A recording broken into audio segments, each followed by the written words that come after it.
दोस्तों, क्या आपने कभी सोचा है कि जिस स्मार्ट सिटी की बात सरकार सालों से कर रही है वो आखिर कितनी स्मार्ट है, और क्या उस शहर में एक आम आदमी वाकई रह भी सकता है, या ये सिर्फ बड़े बड़े बिल्डर्स और अफसरों का एक महंगा सपना बनकर रह गया।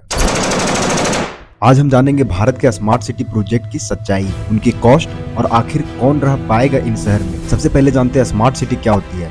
स्मार्ट सिटी यानी एक ऐसा शहर जहां हर चीज कनेक्टेड हो, electricity, water supply, traffic, health care, CCTV surveillance, सब कुछ टेक्नोलॉजी से कंट्रोल किया जाए। सरकार ने 2015 में स्मार्ट सिटी मिशन लॉन्च किया था। कुल 100 शहरों को चुना गया, जिसमें से दिल्ली, पुणे, भोपाल, रांची, सूरत, अहमदाबाद, भुवनेश्वर जैसे शहर शामिल थे। मकसद था better infrastructure, clean energy, digital governance और लोगों को हाई क्वालिटी लाइफस्टाइल देना। लेकिन सवाल ये है कि क्या वाकई ऐसा हुआ? अब जरा ध्यान देते हैं कि कितना पैसा लगा। सरकारी आंकड़ों के अनुसार 100 स्मार्ट सिटीज के लिए लगभग 2 लाख करोड़ रुपए का बजट तय किया गया था। हर शहर को औसतन 1000 करोड़ दिए गए ताकि शहरों को वर्ल्ड क्लास बनाया जा सके। लेकिन ग्राउंड रियलिटी कुछ और कहती है। कई जगह प्रोजेक्ट अधूरे हैं, कई जगह कॉन्ट्रैक्टर बदल गए और कुछ जगह तो सिर्फ सीसीटीवी और एलईडी लाइट्स लगाकर शहर को स्मार्ट बता दिया गया। एग्जाम्पल के तौर पर भोपाल स्मार्ट सिटी में लाखों खर्च करके रोड्स और डिजिटल डिस्प्ले बोर्ड लगाए गए, लेकिन ड्रेनेज सिस्टम आज भी वैसा ही है। रांची स्मार्ट सिटी झारखंड सरकार का सबसे एम्बिशियस प्रोजेक्ट। यहाँ मॉडर्न टाउनशिप बनाने की बात थी, लेकिन 8 साल बाद भी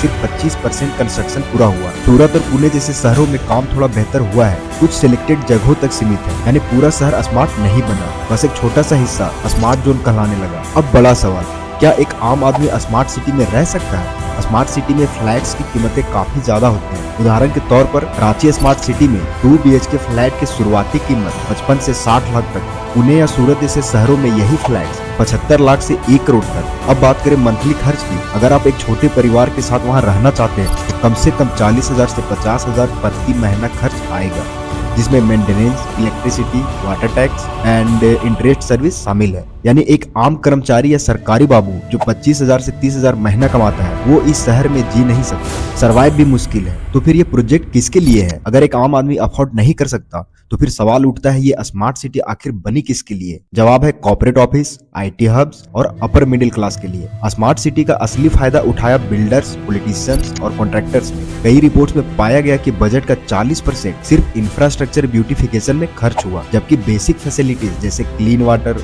और सीवरेज सिस्टम अभी अधूरे हैं। फिर भी कुछ पॉजिटिव एग्जांपल्स हैं। इंदौर और सूरत स्मार्ट सिटी ने बेहतर सॉलिड वेस्ट मैनेजमेंट किया, क्लीनलीनेस और सर्वेलांस सिस्टम से क्राइम रेट घटा। भुवनेश्वर स्मार्ट सिटी ने इंटीग्रेटेड सिटी कमांड सेंटर बनाकर रियल टाइम मॉनिटरिंग शुरू की, जिससे इमरजेंसी रिस्पांस काफी बेहतर हुआ।